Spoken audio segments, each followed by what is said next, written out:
നമസ്കാരം. മലയാളി വാർത്ത ഇൻസൈഡിലേക്ക് സ്വാഗതം. കഴിഞ്ഞ ദിവസം ഈ കേരളത്തിലെ ഡാഷ് മോൻ ഏത് മുഖ്യമന്ത്രിയാണാവോ ഈ ഡാഷ് മോൻ എന്ന ചോദ്യവുമായി രാഹുൽ മാങ്കൂട്ടത്തിൽ വന്നിരുന്നു. ഉഷ്ണയുടെ ശാന്തികൃഷ്ണ എന്നൊക്കെ നമ്മൾ തമാശയിൽ പറയാറുണ്ടല്ലോ. അയ്യോ ചൂട്, ദാ ഇങ്ങനെ ഒന്ന് ആക്കിയാൽ തന്നെ നമ്മുടെ കയ്യിൽ എത്രത്തോളം വിയർപ്പ് തുള്ളികൾ വരുമെന്ന് ഇപ്പോൾ എല്ലാവർക്കും അറിയാം. ഈ നമ്മുടെ കേരളം ചുട്ടുപൊള്ളുന്നതിനേക്കാൾ ഇരട്ടി ചൂടിൽ, ഒരു പക്ഷേ ത്രിപിൾ മടങ്ങ് ചൂടിൽ ഒരാളുടെ നെഞ്ചിവിടെ കത്തിക്കൊണ്ടിരിക്കുകയാണ്. മറ്റാരുടെയുമല്ല, മുഖ്യമന്ത്രി പിണറായി വിജയന്റെയാണ്.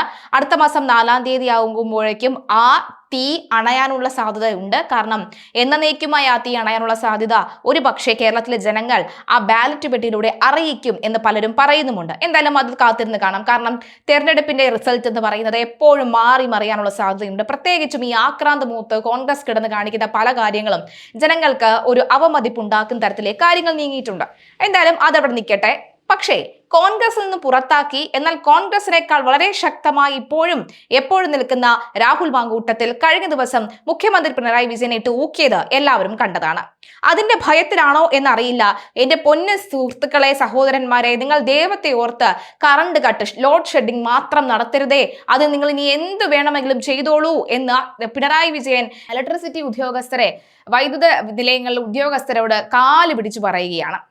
മാങ്കൂട്ടത്തിന്റെ പോസ്റ്റ് ഏറ്റു എന്നുള്ളതാണ്. ഇനി ഒരുത്തന്റെ വായിൽ നിന്നും തന്തയ്ക്ക് വിളി കേൾക്കാൻ തൽക്കാലം എനിക്ക് വയ്യ, ഇനി കുറച്ച് നാളുകൾ കൂടെ ഉള്ളൂ, വളരെ സമാധാനത്തോടു കൂടി ഞാൻ പൊക്കോട്ടെ എന്നൊരു മെന്റാലിറ്റി ആയിരിക്കണം മുഖ്യനുള്ളത്. അതായത് സംസ്ഥാനത്തെ വൈദ്യുത പ്രതിസന്ധിയെയും ലോഡ് ഷെഡിങ്ങിനെയും രൂക്ഷമായ ഭാഷയിൽ കഴിഞ്ഞ ദിവസം രാഹുൽ മാങ്കൂട്ടം പരിഹസിച്ചിരുന്നു. പിന്നാലെ തന്നെ ഇതെല്ലാം തന്നെ വിലയിരുത്താനായി മുഖ്യമന്ത്രി പിണറായി വിജയൻ ഒരു യോഗം വിളിച്ചു. ആ യോഗത്തിൽ പ്രധാനപ്പെട്ട എഞ്ചിനീയർമാർ ഒക്കെ തന്നെ പങ്കെടുത്തിരുന്നു. അതിൽ അദ്ദേഹം എടുത്തു പറഞ്ഞ കാര്യം ഇതാണ്: എന്ത് വില കൊടുത്തും ലോഡ് ഷെഡിങ് ഒഴിവാക്കുക തന്നെ വേണം. കാരണം കേരളം ചുട്ടുപൊള്ളുന്ന ഈ ഒരു സാഹചര്യത്തിൽ കറണ്ട് കൂടി കട്ട് ചെയ്താൽ പിന്നെ പറയേണ്ട ആവശ്യമില്ല, ഇനി ജനം വെന്തു മരിക്കുന്ന ഒരു കാഴ്ച നമ്മൾ കാണേണ്ടി വരും എന്ന് മുഖ്യമന്ത്രി പറയുകയാണ്.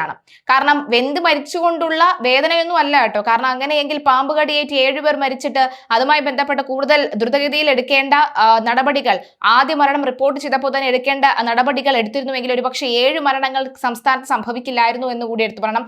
ഒരാഴ്ചക്കിടയിലാണ് 7 മരണം എന്ന് കൂടി നമ്മൾ നോക്കി വായിക്കേണ്ടതുണ്ട്. എന്തായാലും ലോഡ് ഷെഡിങ് വേണ്ട, ഇനി രാഹുൽ മാങ്കൂട്ടത്തിന് തന്തയ്ക്ക് വിളി കേൾക്കാൻ വയ്യ എന്ന മട്ടിലായിരിക്കണം പിണറായി വിജയന്റെ ഈ ഒരു നീക്കം നടക്കുന്നത്. ഫേസ്ബുക്കിലൂടെ ആയിരുന്നു രാഹുൽ മാങ്കൂട്ടം കഴിഞ്ഞ ദിവസം ഇത്തരത്തിലുള്ള ഈ ഒരു വിമർശനം നടത്തിയത്. സർക്കാരിനെയും വൈദ്യുത വകുപ്പിനെയും എതിരെയാണ് രാഹുൽ മാങ്കൂട്ടത്തിൽ ആ പോസ്റ്റ് ഇട്ടത്. പവർ കട്ട് അല്ല, കെ കട്ടാണ്. കെ കട്ട് സമയത്ത് കെ കാറ്റ് ബെസ്റ്റ് ആണ്. ഏത് ഡാഷ് മോനാണാവോ ഇവിടത്തെ മുഖ്യമന്ത്രി എന്നായിരുന്നു രാഹുലിന്റെ പരിഹാസം.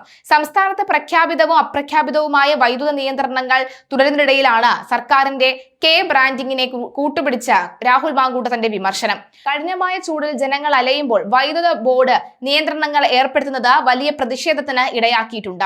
സർക്കാരിന്റെ കെ റെയിൽ, കെ ഫോൺ തുടങ്ങിയ പദ്ധതികളുടെ പേരിനൊപ്പമുള്ള കെ ഉപയോഗിച്ച വൈദ്യുതി തടസ്സത്തെ കെ കട്ട് എന്ന് വിളിച്ച രാഹുൽ മുഖ്യമന്ത്രിയെ ലക്ഷ്യം വെച്ചാണ് പോസ്റ്റ് പങ്കുവച്ചിരിക്കുന്നത്. കൊടും വേനലിൽ കേരളം ചുട്ടുപൊള്ളുമ്പോൾ രാത്രി വൈദ്യുതി മുടങ്ങുന്നു എന്ന പരാതിയാണ് വിവിധ ഭാഗങ്ങളിൽ നിന്നും കേൾക്കുന്നത്.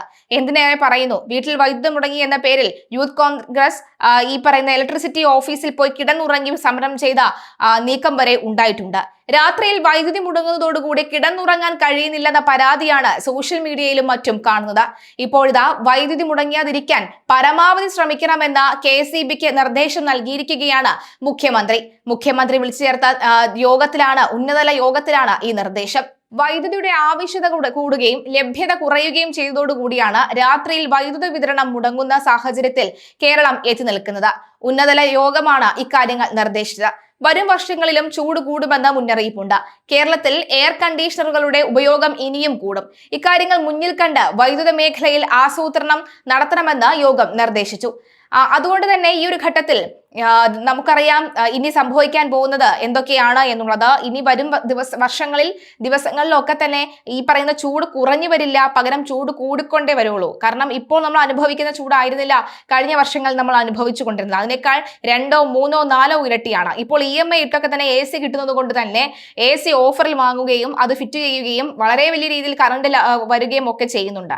അതുകൊണ്ട് തന്നെ കറണ്ട് ബില്ല് പലർക്കും 11,000, 12,000, മുമ്പ് 1000, 2000 വന്നിടത്താണ് ഇപ്പോൾ 11, 12, 13 ഒക്കെ വരുന്നത്. 500 വന്നവരുടെ വീട്ടിൽ ഇപ്പോൾ 4, 5 ഒക്കെയാണ്, 4000, 5000 ഒക്കെയാണ് വന്നുകൊണ്ടിരിക്കുന്നത്.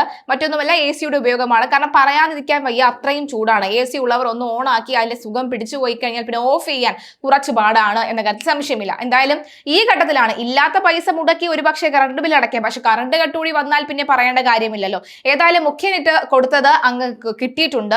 ആ കിട്ടിയത് വെച്ചുകൊണ്ട് തന്നെയാണ് മുഖ്യമന്ത്രി പറഞ്ഞത് എന്ത് വില കൊടുത്തും ലോഡ് ഷെഡിങ് ഇപ്പോൾ കട്ട് ചെയ്തേ പറ്റൂ, അല്ലെങ്കിൽ അത് മാറ്റിയേ പറ്റൂ എന്ന് മുഖ്യമന്ത്രി പറയുന്നത്. ഇനി വരുന്ന ദിവസങ്ങളിലും സംസ്ഥാനത്ത് ഉഷ്ണതരംഗ സാധ്യത വളരെ കൂടുതലാണ് എന്ന കാര്യത്തിൽ സംശയമില്ല. എന്തായാലും അത് മാത്രമല്ല, ഈ ചൂട് കൂടുന്നതുകൊണ്ട് തന്നെ ഇഴജന്തുക്കളൊക്കെ തന്നെ കൂടാനുള്ള സാധ്യതയുണ്ട്. പക്ഷേ അക്കാര്യത്തിൽ വാവ സുരേഷ് അടക്കമുള്ള പാമ്പ് വിദഗ്ധർ പറയുന്നത് ഇത് ചൂട് കാരണം വരുന്നതായിരിക്കില്ല എന്ന് പറയുന്ന ഒരു സാഹചര്യമുണ്ട്. സാധാരണഗതിയിൽ ഇപ്പോൾ കുഞ്ഞുങ്ങൾ പെറ്റുപെരുകുന്ന സാഹചര്യമാണ്, അപ്പോൾ അങ്ങനെ വരുന്നതായിരിക്കണം എന്നാണ് വാവ സുരേഷും പറയുന്നത്. ആന്റിവെനം അടക്കമുള്ളവ ക്ലിനിക്കിൽ ലഭ്യമാക്കാനുള്ള നടപടികൾ വേണമെന്നും ഈ മുഖ്യമന്ത്രിയുടെ നേതൃത്വത്തിൽ ചേർന്ന യോഗത്തിൽ വിലയിരുത്തലുണ്ടായി. കാരണം എന്താണ്, ഇപ്പോൾ 7 മരണം ഉണ്ടായല്ലോ, ഇനി അടുത്ത തന്തയ്ക്ക് വിളി ആ വിഷയവുമായി ബന്ധപ്പെട്ടായിരിക്കും. അപ്പോൾ അതിനു മുമ്പ് ഒരു നടപടി എടുക്കാൻ, ഇപ്പോൾ 7 മരണം നടന്നപ്പോൾ മുഖ്യന് ഓർമ്മ വന്നു, അയ്യോ ശരിയാണല്ലോ, അതിനെക്കുറിച്ച് നടപടി എടുക്കണമല്ലോ എന്ന്. അങ്ങനെയായിരിക്കണം മുഖ്യമന്ത്രി നടപടി എടുത്തിട്ടുണ്ടാകുക. എന്തായാലും നടപടി വരാനുള്ള സാധ്യത വളരെ കൂടുതലാണ്. ഇനി ചൂട് ബാധിക്കാത്ത കെട്ടിടങ്ങളായി മാറ്റാൻ തീരുമാനിച്ചിട്ടുണ്ട്. അതായത് ഏതാണ്, അംഗനവാടികളൊക്കെ തന്നെ. പൊതു ഇടങ്ങളിൽ ആവശ്യത്തിന് വെള്ളം, ORS, സൂര്യതാപ പ്രഥമ ശുശ്രൂഷ സൗകര്യം എന്നിവയൊക്കെ തന്നെ ഒരുക്കും. ഇന്നും 2 പേർക്കാണ് സൂര്യാഘാതം ഏറ്റിരിക്കുന്നത്. താൽക്കാലിക തണൽ പന്തലുകൾ സ്ഥാപിക്കണം. സാധ്യമായ ഇടങ്ങളിൽ ട്രാഫിക് സിഗ്നലിന്റെ സമയ ദൈർഘ്യം കുറയ്ക്കുക. ഇവയൊക്കെയാണ് പ്രധാനമായും കളക്ടർമാർ നിർദ്ദേശിച്ച നടപടികൾ, അല്ലെങ്കിൽ കളക്ടർമാർ നിർദ്ദേശിച്ച ആവശ്യവും നടപടികളും. പൊതുപരിപാടികൾ, അതുപോലെ തന്നെ സെലക്ഷൻ ട്രയലുകൾ, പകൽപൂരങ്ങൾ, കലാകായിക പരിപാടികൾ തുടങ്ങിയവയ്ക്ക് കർശന നിയന്ത്രണങ്ങളും വിലക്കുകളും ഒക്കെ തന്നെ ഏർപ്പെടുത്താൻ തീരുമാനിച്ചിട്ടുണ്ട്.